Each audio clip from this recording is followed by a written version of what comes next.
If you've been into FNAF fan games for as long as I have, then you might have heard of a game, or rather game series, called Popgoes.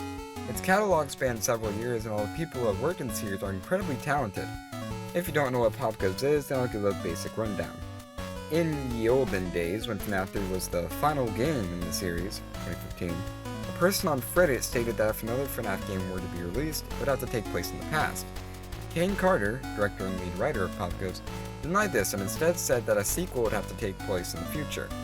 And while the other person was correct instead of Kane, he still liked the idea of making a future sequel, almost an alternate universe of FNAF time. So he assembled a team, got to work, and after a couple of years and scrapped versions, Popgoes was released to the public. The original Popgoes is actually really good, albeit a little finicky, with its gameplay being serviceable, its characters and environments being great, and its story is some of the best I've seen from a FNAF fan game. But we're not talking about the original Popgoes. Maybe I will at some point, but I want to talk about something a bit different. Prior to Popgoes' release, a mini side game called Popgoes Arcade was released as a semi-April Fool's joke, because a lot of people thought that Popgoes was coming out on April 1st. Now, don't get me wrong, the original Popgoes Arcade isn't bad. It's bad. Your movement speed is incredibly slow. The combat system is extremely simple. The writing leaves a lot to be desired. The graphics can become grating after a while, and it's unusually short with it only being about an hour long. Furthermore, it was just a very bare-bones game even without my complaints in mind. But I think Kane perhaps realized this and wanted to do a second attempt at the original idea. In preparation for the now cancelled Popgoes 2, Popgoes Arcade 2 was released. This game was a huge improvement. The combat was more complex, and the story and characters had a lot more depth. Now, while this game was definitely a huge improvement over the original Popgoes Arcade, the game was certainly not the best it could be. However, in 2020, Kane decided that he was going to remaster Popgoes Arcade, as well as Popgoes, and thus Popgoes Evergreen was born. A completely new take on not only the design environments, but on the story as well. But you can't have one without the other, so in 2020, Popgoes Arcade was released, and thank God I'm done with the intro.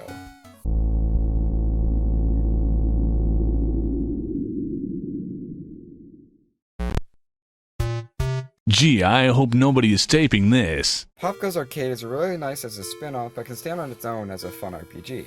Everything that was improved in Popgoes Arcade 2 is improved tenfold here. But first I'll talk about the intro of the game. You're brought to a shot that establishes the setting of the game, an arcade within the Popgoes pizzeria. As it fades from night to day, it slowly pans to the screen of one of the arcade machines. Pop goes on dead force, and the screen flickers on and glitches out a bit, and the title screen boots up. Even though it's fairly simple in execution, it's a nice introduction. It establishes the idea that you're playing an actual arcade machine, and the sentiment is solidified with the use of an overlay that correlates key presses with actual joystick and button movements on the arcade machine itself. It allows you to get more immersed into the game by making it feel more realistic than if it were just a game with a C or T overlay, although there is an option to zoom in to adjust the screen. Honestly though, I don't really see why this was added. I guess if that's what you want, but I feel it doesn't really feel the same as the usual screen setup. It just kind of takes me out of the game a bit. Anyways, once you press start, you're brought to the garden, a sort of main hub that connects all the areas together. You go to the hotel and you're told by Sarah the Squirrel that King Freddy has gone mad and corrupted all the forest animals, along with his friends Foxy, Chica, and Bonnie. She states that since no one has stepped up, it's your job to stop King Freddy and his plans for control. Don't these people have jobs? And just like that, you're thrown into the game. The gameplay in this game is simple enough to be easy to learn, but complex enough to keep you on your toes. You traverse through the east, west, and south forests to collect colored keys to unlock the north forest as you gain money that you can use to buy healing items that temporarily increase your defense and attack, and even upgrade your max health and attack. You gain money by finding coins scattered about the overworld and from winning encounters. Oh right, encounters! The thing that makes this an RPG instead of a walking simulator. Encounters are similar to encounters in Undertale. You just kind of walk around until you get an encounter. When encountered, you're taken to the battle screen. In battle, you can either attack, block, to reduce damage taken, or use an item that does stuff I already mentioned. Your battle arsenal gets a lot bigger later on, but I'll talk about that later. Guns don't kill people, I do. So once you traverse through the forest, defeating the enemies in your way, you'll fight the boss of that area. For West Forest, it's Chica, for South Forest, it's Foxy, and for East Forest, it's Bonnie. Each boss has a specific ability that I'll discuss now. For Chica, she can jump for a turn to completely dodge any damage instead of just reducing it. For Foxy, he can use his hook to deal an attack 3 times his original max attack. And for Bonnie, he can dig to get a free item, healing or otherwise. While these abilities don't sound like that big of a deal, they can be real game changers, especially Foxy's hook. After you defeat a boss, you get their respective key as well as unlocking their skill tree at the hotel. Oh yeah, that's right. When walking around in the overworld, you can find these things called emerald coins, which you can use to unlock abilities in the hotel. The abilities you unlock are gained from the bosses you defeat in each area. If you get far enough in the abilities respective skill tree, you can unlock the ability to use it in battle. So yes, you can use all the abilities I just mentioned. Anyways, back to the plot. After getting the 3 keys from the forest, the North Forest opens up. It's a supposed forest owned by King Freddy himself. This area is the most corrupted out of the 4, with enemies that are pretty much dead versions of enemies from before. The grass and trees have turned pitch black, and the overall vibe is extremely eerie. Enemies are also extremely tough, with high HP and attack stats. But if you prevail, you eventually make it to King Freddy's castles, but are stopped at the door by BB. BB can hit you with 2 attacks in a row with his dual hammers instead of just 1. He has the only ability you can't pick up. This fight was also very challenging and took me a couple of tries. But if you beat him, he flips a kill switch that resurrects Chica, Bonnie, and Foxy, now skeletal and with more health and attack than before. The castle doors also need another 3 keys than before. To open that, you can get to the respective bosses. So yes, you must fight Chica, Bonnie, and Foxy again and deactivate the beams that control over the forest. I found this part to be a bit monotonous if anything, but it didn't really ruin the game for me. Just refight the bosses and get more keys. Once you get all the castle door keys, you put them in the door and the castle opens. This area, while not having any random enemies, still builds up the final boss fairly well, with journal entries just telling the story of Freddy having to take over the castle after his father passes, and him trying to find a way to become immortal. By the plot of this game, you can probably tell how well that worked out for him. Eventually, you make your way to King Freddy, and he does a usual villain spiel, talking about how no one will stop his plans of making people evil, etc., and you fight him. King Freddy has a really interesting mechanic that I'll go over now. But Freddy has 2 beams on either side of them. When they flash red, you do usual damage. But if they're yellow, you do double damage, and if they're purple, the damage you did gets reflected back to you. Honestly, I find this to be a neat way to have more strategy in a boss fight. You must time your hits if you want to get double, but if you miss, you have a chance of hitting purple. It's a real gamble. But after you beat him, he will admit his defeat. But he talks about how on Popgoes' last day on Earth, he will regret it, dying of natural causes. He talks of how one day your body will slowly rot in the soil, and you will succumb to the ever-harsh reality of death. But hey, afterwards your friends will greet you, saying that you saved the forest and everything is back to normal. Woo! Yippee! Pull the confetti poppers! What do you mean I just heard one of the most disheartening speeches from an in-universe arcade game made for children? What are you talking about? It's all sunshine and rainbows here! And the first half of Popgoes Arcade ends. That is, unless you do a little bit of trolling and turn on no clip to walk through this wall and become Jesus until you get to a chest in the void with the mystery and key inside. After that, you go to the bird bath, interact with it, and the game begins to glitch out. The once water-filled bird bath is now full of what I can only assume to be blood. The butterflies and leaves begin to skip animation frames and the sort, as well as the whole game having this navy blue vignette over everything. The once cheery chiptune music is now stretched and slowed to the point of it being barely recognizable. From this point, you go back to the forest and begin gathering pieces of something. At first, it's unintelligible what it could be, but after you've found a few pieces, you'll definitely be able to see the whole picture. This is some distorted or rough animatronic with rabbit ears and its whole body being Venta black. After placing the pieces, you go back to the South Forest to a well that beforehand had money and an axe floating in its water.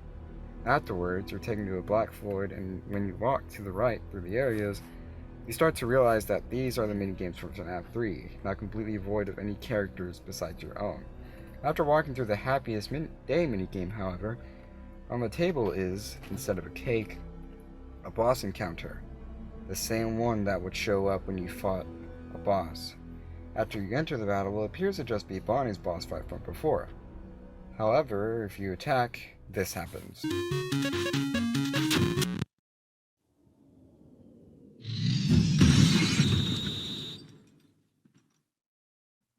Nah, it's fine. I didn't want to sleep tonight anyways. But you can also block, and if you do, the game will slowly begin to break down. Bonnie's sprite in the background glitching out, missing letters in the text box, the usual. And eventually you're able to make contact with Bonnie Glade. Bonnie, if you don't know, is the daughter of Fritz Glade. She talks about how she can feel the Popgoes of pizzeria around her, but laments that it feels like a dream to her. She knows this because she is stuck in the arcade machine. She says that the rumors and her research are true, and that she died at the hands of another soul.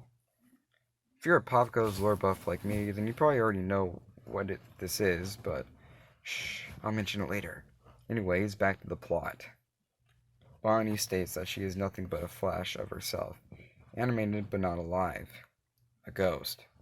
She somewhat finds this comforting, however, and in her clearest text, tells us what I already told you, that she is the daughter of the owner of the restaurant and the developer of the game we are currently playing. And, after saying goodbye, she evaporates, never to be seen again. Also, if you 100% the game, after the ending cutscene, you are taken away from the machine as it fades from day to night. You watch as Popgoes slowly walks into view and stares at the camera with his cold, green eyes. And that's the first half of Popgoes Arcade done, baby. You didn't think we were done yet, did you?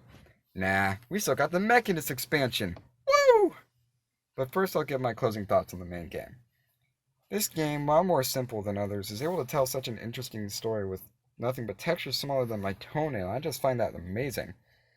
The fact that so much can be conveyed, Bonnie's story, her laments about being a ghost, the build-up of the FNAF 3 minigames, the whole building toy Bonnie being a direct reference to Popgoes' mechanic in the original game, with such low-res graphics, speaks volumes.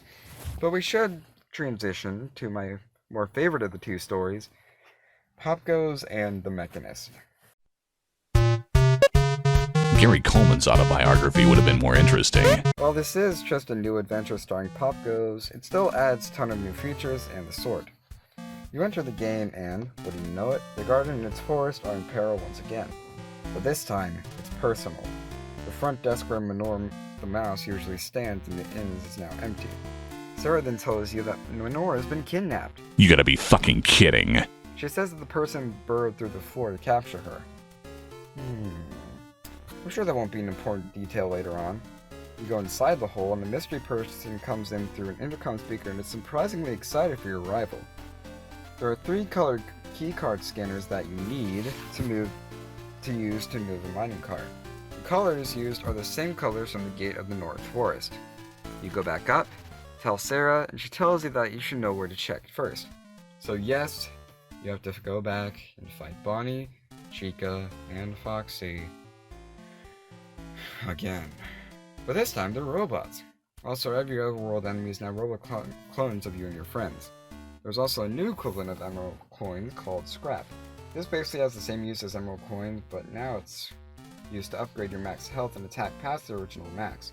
You can also buy items that help with combat from Blake, the temporary new owner of the inns.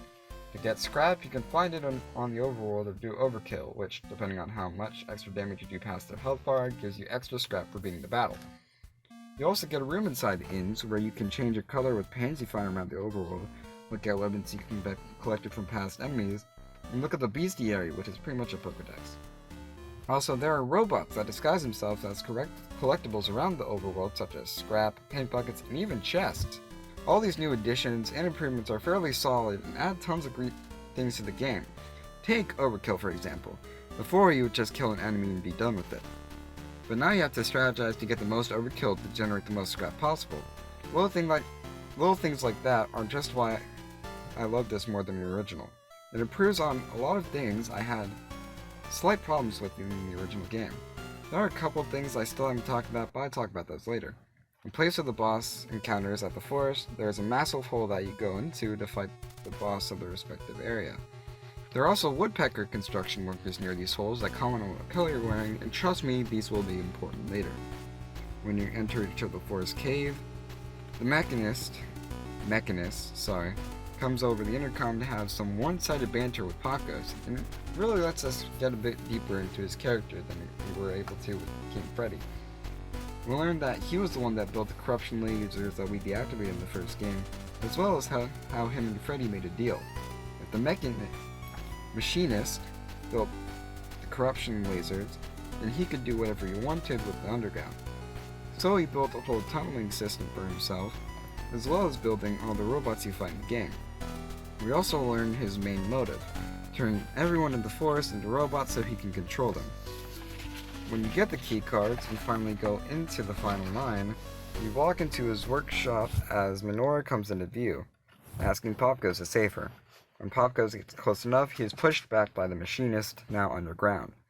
The Machinist goes on about how you might just recognize him, and the battle sequence begins. He springs out of the mound he was in, and it's Morse the Mole! If you don't know, Morse the Mole wasn't originally planned and later scrap character from the original Popgoes, and he makes his grand return.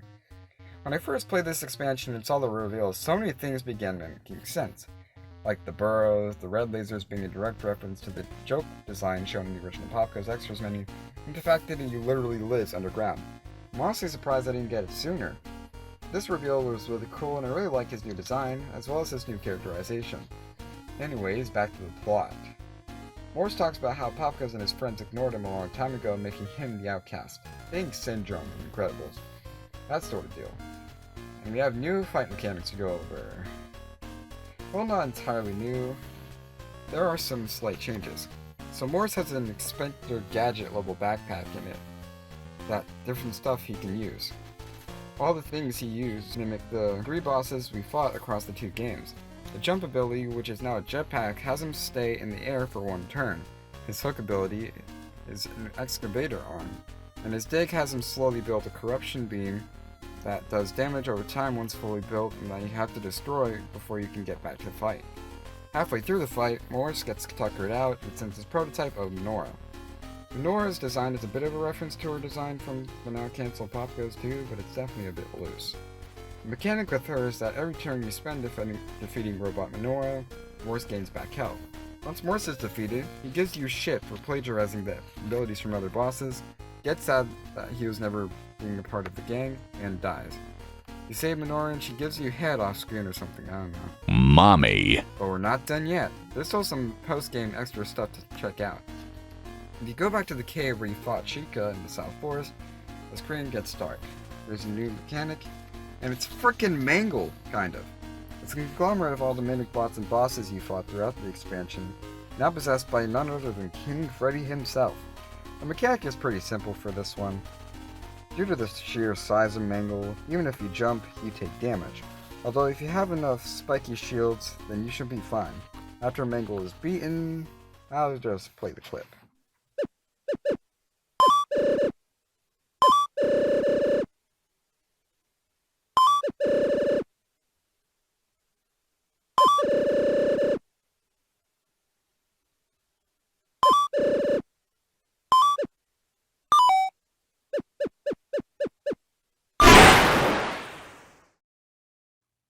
Jesus H.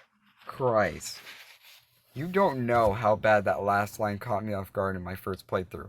It was such an out of left field line to me because, up to this point, he had just been spouting about generic villain, oh shit, guess you beat me dialogue, so that bleak, I'm scared really got me. But that isn't the only time the expansion's mask slips. Now let's talk about how to get the secret ending and the secret ending itself. The secret ending is kind of confusing, but it's simple enough. So if you go to the original axe wall from part 1, then instead of an axe, you find a developer's note from Fritz stating that he's low on time, so he's not able to implement the North or Blossom Forest. He also isn't able to remove the code for the keys from the North Forest gate. So I put the woodpecker construction workers in front of the chest that stops you from getting to them. He also states that there's a glitch where the paint you get from fighting the mimic bots glitch the woodpecker NPCs and allow you to get to the keys. So, naturally, you don't adhere to this warning and get all the original keys from the forest.